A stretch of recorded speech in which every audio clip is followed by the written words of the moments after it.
Hello and welcome. As you may have figured out by the title, this video is going to be about some trumpet fundamentals, some basics. So I have found there's three kind of areas where people kind of misconceive trumpet playing. I'm going to go over the three parts of trumpet playing. Basically, there's the lips, which are really the source of all the sound. The trumpet itself, I mean, nothing on the trumpet can make a sound without the lips. Even just with air, there's really kind of limited. A lot of other instruments have their own sound generators, like the piano or guitar. You know, the sound generator is part of the instrument. So we're going to go over the lips a little bit, and we're going to go over the air supply, which I think is the most misconstrued, misunderstood part of trumpet playing, and then the tongue.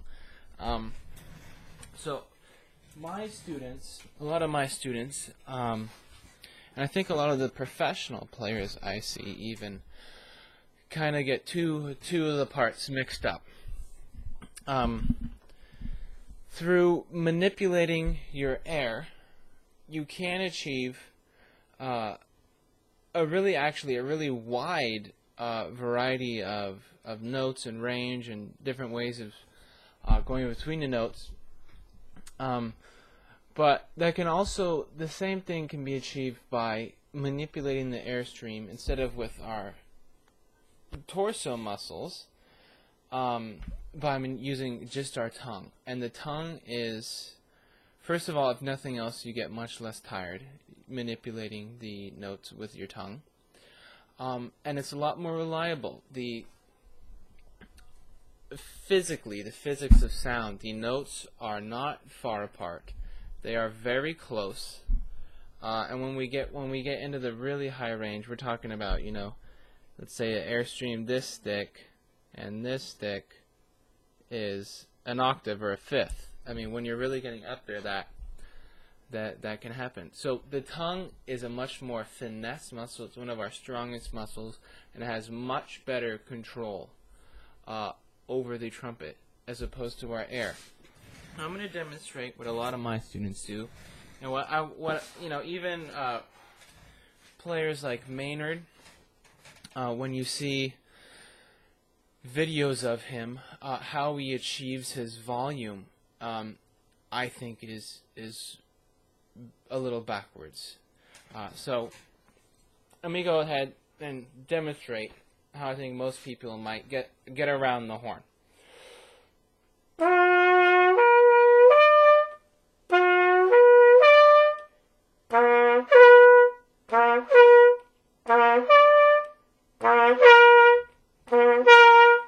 So I'm using my abdomen muscles to, especially for the octave slur.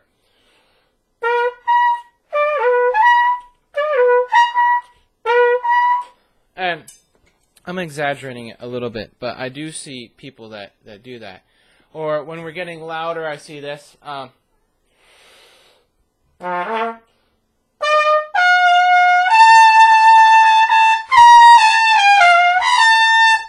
Where the throat gets, you start to get the herniated throat, and there's all this air, and your face is getting red. And physically what's going on when people are playing that way is they're increasing the air pressure in the throat by pushing with these muscles, and that is forcing the air to come out faster. And that does get you higher, it does get you louder.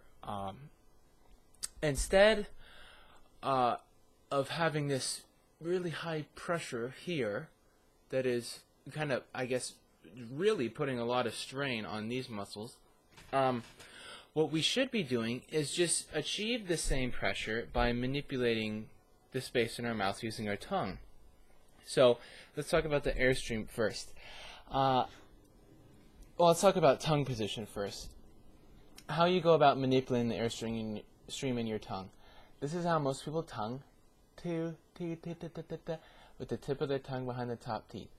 So using the super chop method and the I have found the more versatile screamers, like one of my teachers is Adam Rappa, or even Bobby Shue or Alan Vizzuti, kind of use their tongue in this way, where so the tongue's always kind of in this arch shape, especially when we're in the upper register or when we're doing lip slurs. This is the top of our mouth. We're kind of like this. That kind of thing. So keeping it there is it really gives us better control of the notes. Starting the notes is easier. And really what's happening is it's taking away a lot of the pressure of the lips. So as much as we can, let's try to take the burden off the lips, burden off the torso, and put it on the tongue. So we're not doing this to change notes. My tongue wasn't moving, but I was manipulating the airstream with my torso. Or this also happens when like, let me see. So people are doing this, and watch.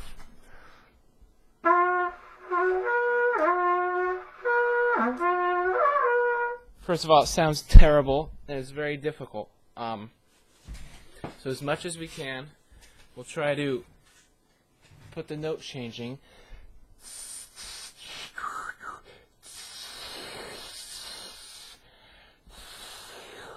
on the tongue. And you can even hear the pitch of the air doing that way. And that leaves our lips to just vibrate. And it leaves our abdomen to just provide a constant airstream, which is really what we want, unless we're changing volume. So, and then the only other thing is the direction the air goes should be controlled by the bottom lip. In the super chop method, he takes the tongue thing to the extreme and does this. So this would be a low note, and this would be a high note. Our tongue is always against the bottom lip. Now, what that's doing, air goes up for lower notes, and air goes down for higher notes, which is the only lip we want to be messing with, is this. And everything other than the direction of the air, the lips are relaxed and just there to vibrate. The corners will get tired, only because we only need as much corner as is needed to hold it in air. So smiling a little bit and puckering, we'll go back and forth between that depending on the volume and the range. And we always want to make sure that what's in the mouthpiece is kind of more of a pucker thing, so we can really get our maximum sound potential from a lot of meat in our lips, and our tongue is changing the notes for us, not our lips, mostly. So doing this, I'll give you a couple exercises to start with this. First, this is from the super chop thing. We're just going to start spitting out one note at a time. You could do a couple things. You could just have a constant airstream and interrupt it.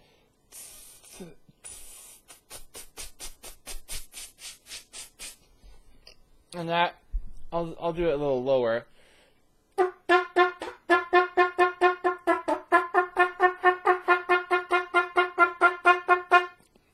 And even if I want to change notes, I'll just move where my tongue is. So lower notes are ta, ah, and higher notes will be e, e.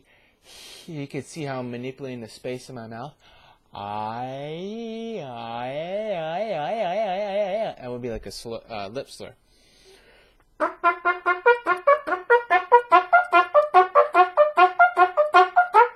So you can see my lips and my jaw are actually moving a little bit, but there's really no.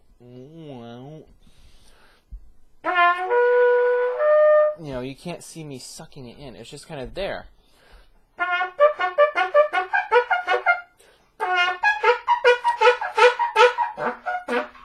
So even for a 2 octave, it's kind of just sitting there. Now I'm just taking in a breath and letting out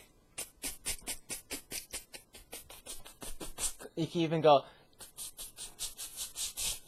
depending on how loud you want to go. I find if you can push your tongue closer to your lips or resting against the lips, it really allows for you can see the different shape. It allows for more air to pass down the middle of the tongue, which is really the channel that we're using. So now manipulating, so that's starting notes. Now manipulating the air. Let's start the highest pitch, smallest amount of air you can let out. That's Adam likes to call it. Adam Rappa likes to call it Airstream X. So just let that out.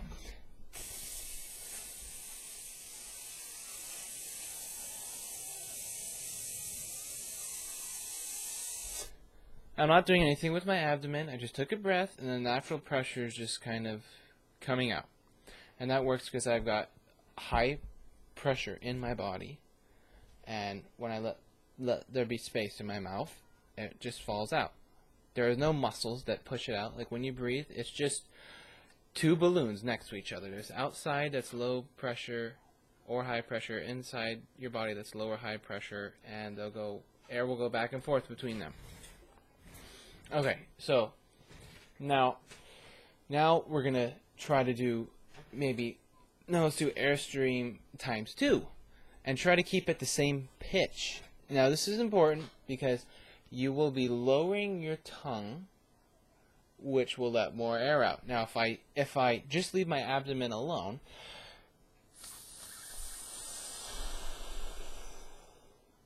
I let more air out, but the pitch went down. So I'm going to adjust how fast I'm exhaling. I'm not going to push or squeeze. Like I've heard the Claude Gordon thing is the billows, squeezing from the side. That you don't need to squeeze any billows. The only thing you'll only ever squeeze if there's air getting trapped. No air is going to be trapped. That is, there will never be air trapped in here. It's just out. If it's going up to your face, it's out of the mouthpiece. So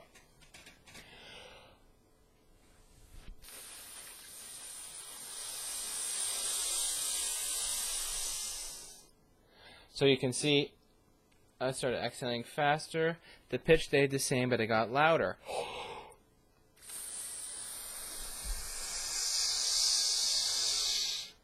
So that's been controlled with my tongue. So now I'm controlling pitch with my tongue, starting notes with just my tongue. I'm controlling volume with my tongue. So almost all of my trumpet playing is on my tongue. Now I'm going to have to adjust this for different volumes, adjust resonance. Certain notes sit in different places, especially depending on your trumpet. Well, especially the E, the fourth staff E, is going to be weird. That's in a weird spot on their harmonic series. So we're going to have to use our lips to adjust that. But how we control volume and pitch it really needs to stay the same. It needs to be on the tongue. So now we're going to use that same Airstream X, and adjust it to change pitch.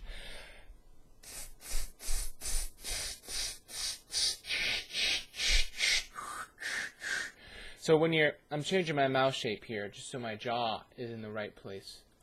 You can't really, your jaw and your tongue are pretty connected.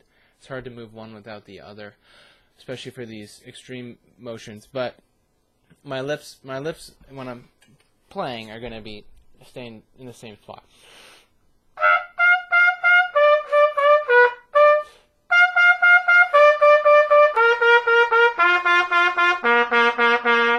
So that's just what I did.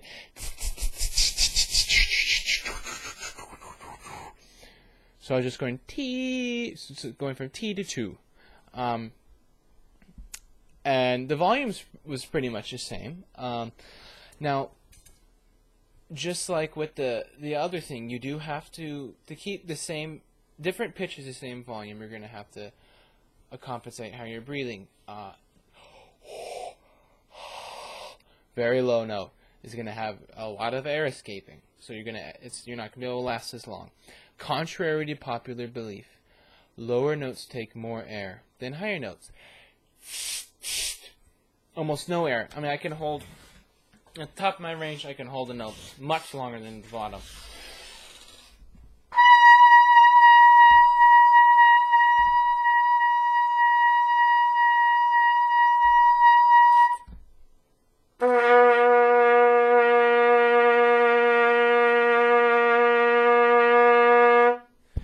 So,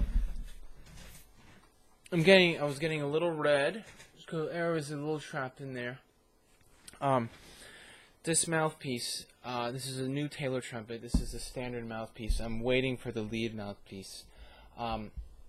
This plays great. The range, everything.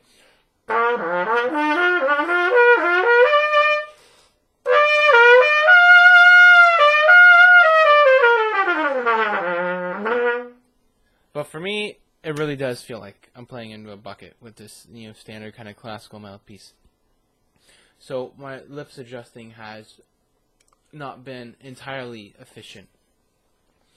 Alright, so that's how, I think those are the basics of playing trumpet. Putting it on the tongue. So, having the tongue be in the bottom of the tongue be forward here. So the tongue and the bottom lip together.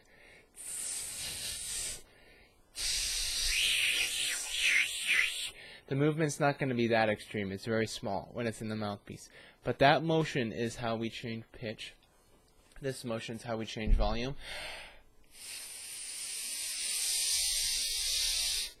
The tongue's kind of staying there, and we're just kind of leaving it in the same position, and we're kind of dragging it down to let more air out. And that's how we want to adjust pitch and volume. And the rest is really on the fingers. The stomach's just there to exhale at either X airstream or X times 2 or X times 10. And, a low C is, let's say going to be X times 10. If I'm playing a high C loudly, it's going to be, X times 10. The same amount of air is coming out.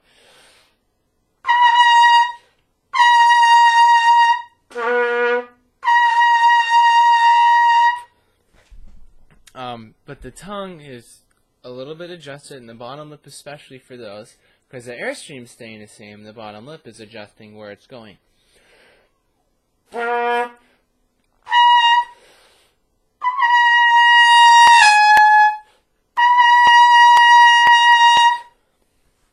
So, that's how we want to mess with that. And what we can do with this is, the penultimate exercise to do here is, Adam calls it the twee exercise. I like to say, tie, tie, tie, tie, tie, tie, tie, tie.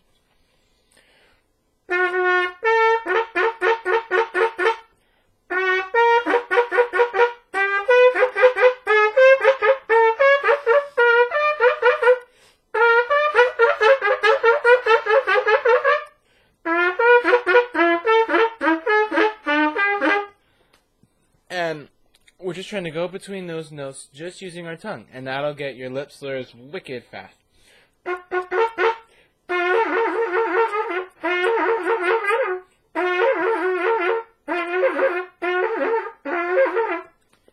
So that's about as fast as you're ever going to see a shake, and that's in the lower part of the range. It gets faster as you go higher.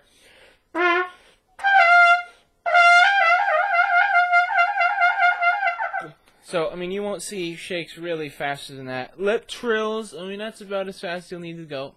It wasn't totally clean. It's something you gotta kind of refine before you do it in the show. But,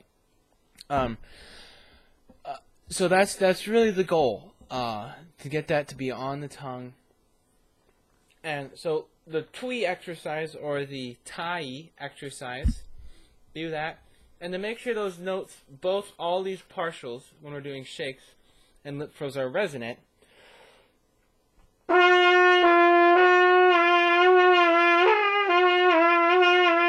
bend it down, all the notes, bend it down by a half step.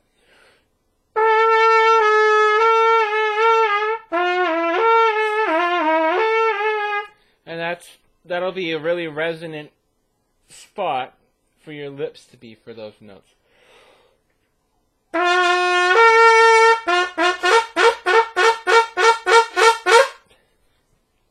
So you can play loudly, you can play softly, and that spot won't change because, like I said, your lips are just there resonating. Your tongue is controlling pitch and volume.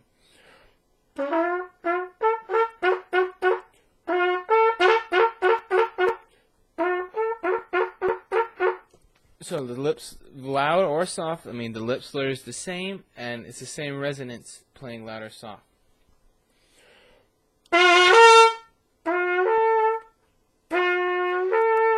Especially on a trumpet like this, a Taylor trumpet. So we've got the bends for resonance, the tie exercise for the trills, and the controlling everything with our tongue.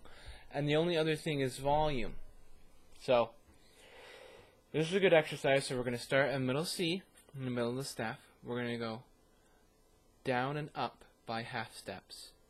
So C, B, C, C sharp, B, C, B flat, C, D, C. We're going to keep expanding like that. We're going to be adjusting volume as we do that.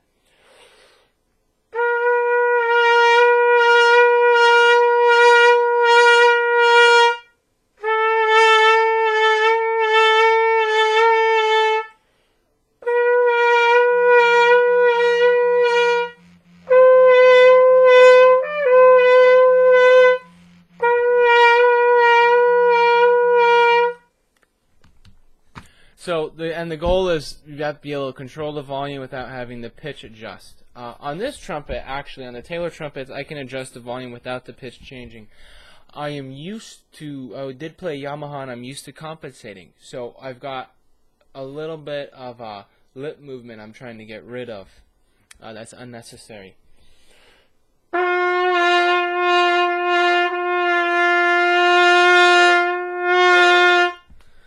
The pitch is pretty steady though.